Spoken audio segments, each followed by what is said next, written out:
afternoon and welcome to Birdland Media Works. I'm your host, Danielle Palli, and today I'm joined by Carole Lyles Shaw. Shaw is an artist, educator, and leadership consultant, as well as a nationally recognized quilt designer, and she currently travels the country teaching workshops on modern quilting.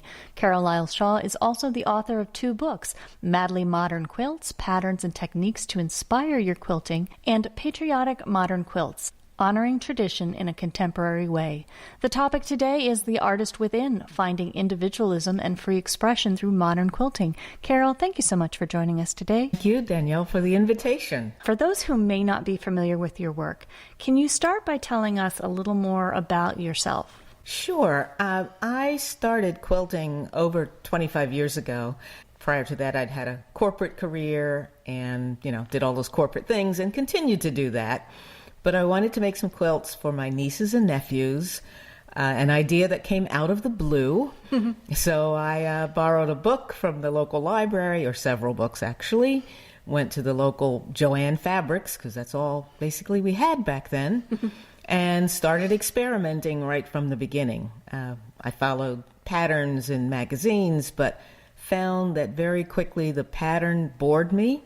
So I started redesigning almost from the beginning. So I was actually surprised at the number of different quilting techniques and styles and patterns that you mentioned. Can you talk briefly about what modern quilting is and what techniques do you use in your creative process? Sure. Modern quilting is I would say the newest broad trend in quilting, in quilt design. And it's still really new, and it absolutely has both feet firmly in the traditional quilting world and traditions. That said, modern quilting has spread across the entire world. I was on the board of directors of the Modern Quilt Guild, and we even have a guild in Jakarta, Indonesia. So it is truly an international movement. Now, how did it start? I guess 10, 12 years ago or so, the term modern quilting really started to be used. And there were several people who were doing this kind of design, and they got recognized in magazines and started publishing books. But fundamentally, modern quilting is characterized by several design principles that make the look and feel modern. It's really mid-century, meaning 1950s, 1960s as the artistic roots, and a little earlier than that as well. But there are things like the designs are not symmetrical. In traditional quilts, you have 5 blocks across and 10 blocks down or whatever. In modern quilting, we break up that grid and use what's called negative space, a background fabric or color that will cover a large percentage of the quilt surface, the quilt top, most of the time. Simplicity and minimalism, another theme you'll see, where we've taken the more complex traditional blocks and removed lines and added more open space. You'll see a lot of very bold, high contrast. The background might be a pale yellow or a light gray, and then the fabric in the blocks will be much deeper values, so they really stand out. The design stands out. We love improvisation, where we create our own thing. And we also have a trend called modern traditionalism, where quilt designers or modern quilters who are reinventing this stuff will take a traditional block, like I have taken the 9-patch, and move lines around and fragment it and just do something very different so that perhaps that traditional block is almost unrecognizable. Wow. So there's a lot of that. And so people take it and make it their own, really. Absolutely. And that's the freedom you have in modern quilting, because it's an emerging set of principles. I mean, people say, well, is the quilt modern or not? Meaning a yes or no question. And I said, that's not the question. The useful question is to take the list of design principles and say, which one or 2 or 3 of these do I see in this quilt? And what did the quilter do with those ideas? And there are some new emerging trends. One is called maximalism, which is also grounded in mid-century art, particularly the color field painters and people like Sonia Delaunay and Sam Gilliam and people like that, who were painters, essentially.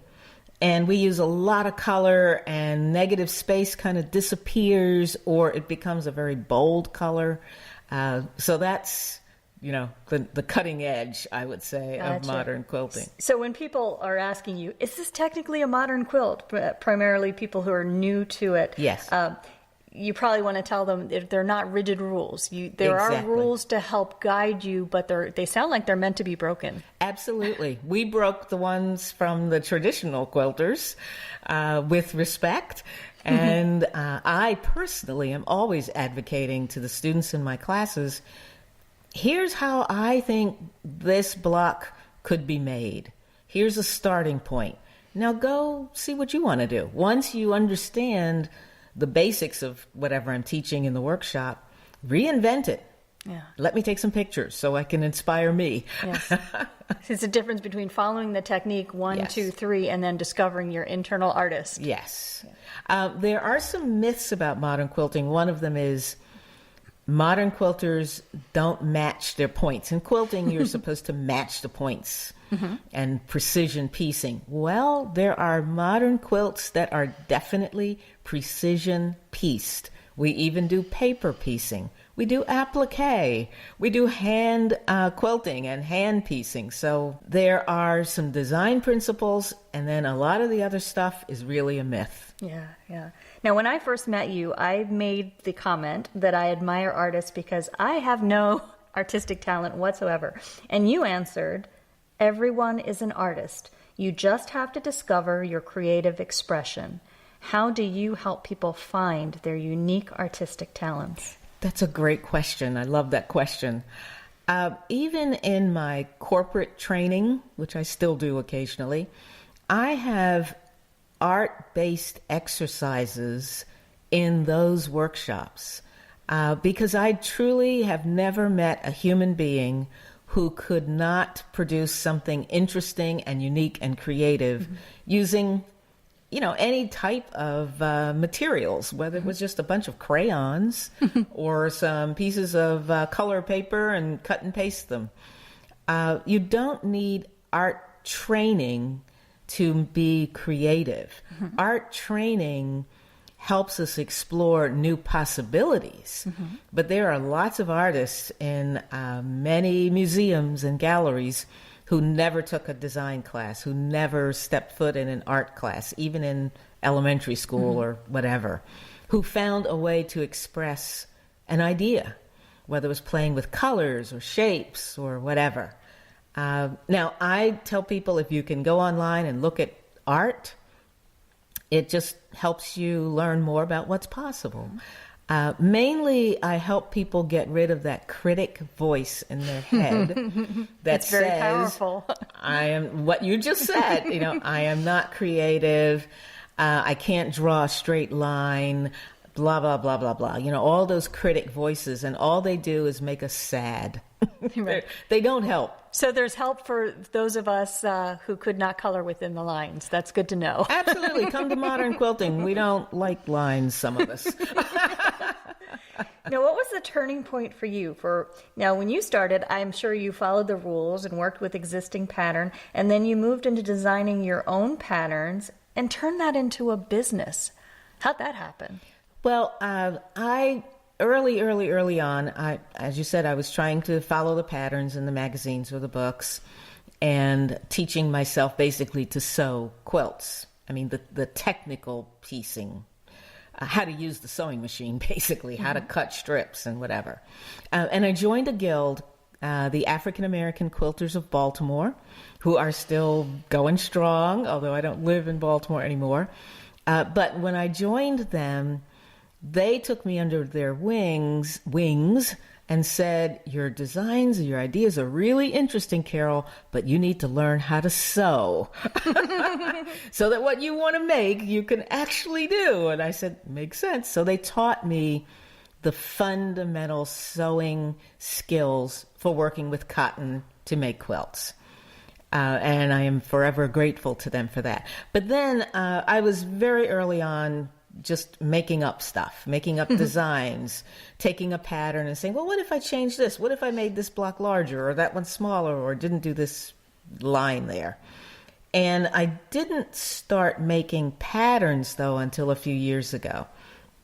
I had been teaching some art quilting, which is a whole other genre, classes and workshops. But then when I discovered modern quilting about 6 years ago, I realized that I had ideas that I had been working on over the past 10 years before that really were about modern quilts. Wow. I just didn't have the connection. Yeah. So I took some of those old ideas, some new ideas, and started playing with making new quilts. And then the guild in Sarasota said, well, could you teach us how to do what you're doing? Which meant I had to write instructions. And that became the first patterns. And those patterns then became the first book. And that's how I started. It was really because my guild mates said, this is cool, can you teach us? And then other people found me and said, well, can you teach us?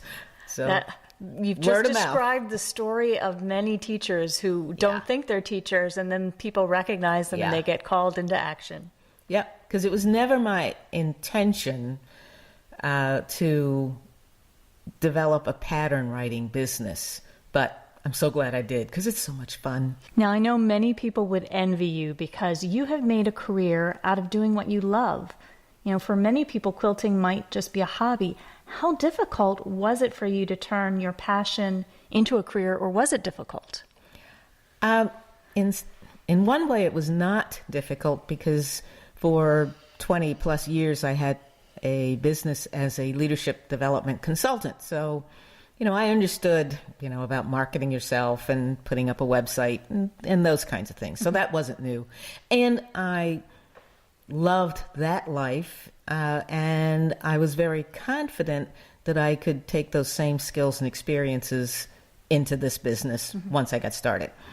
I also, it wasn't difficult in another way because I quickly reached out and found other quilt designers who were doing their businesses in ways that I admired and in some ways wanted to emulate. And they were they are a very generous community. So I found people to help me. My guild was extremely positive and supportive, so I had people in real life. My spouse, everybody around me was very positive that this would be successful. So I was lucky. That's amazing because you hear a lot of people want to start a business and people try to talk them out of it. How are you going to support yourself? So to have that kind of support is pretty fantastic. Yeah. And I will say this, I know some designers who fully support themselves. I know others who don't fully support themselves in their business as yet, who have other family income, or in my case, when I started, I still had my consulting business. So I didn't have the economic pressure of how am I going to buy groceries next month. Yeah. I think that is a huge difference.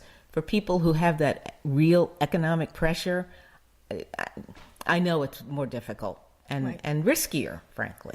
But you did it a similar approach to what many people have done. You might have your full-time thing, and you kind of dabble on the side. And as that grows, then the other stuff starts to diminish, and you kind of change the balance. I love that you use the word dabble, and I would just slightly edit that word, and mainly because it has a connotation of, well, if I get to it today, then that's fine.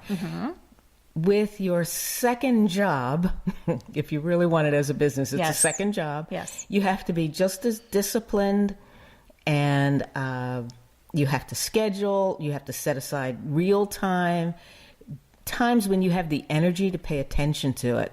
If you just do hit or miss, well, maybe I'll work on it for half an hour today, but maybe not. It's never going to get off the ground. You have to have consistency, is what I discovered. When I was much busier on the other side, I had a lot less time, and it took me forever to get the first book out.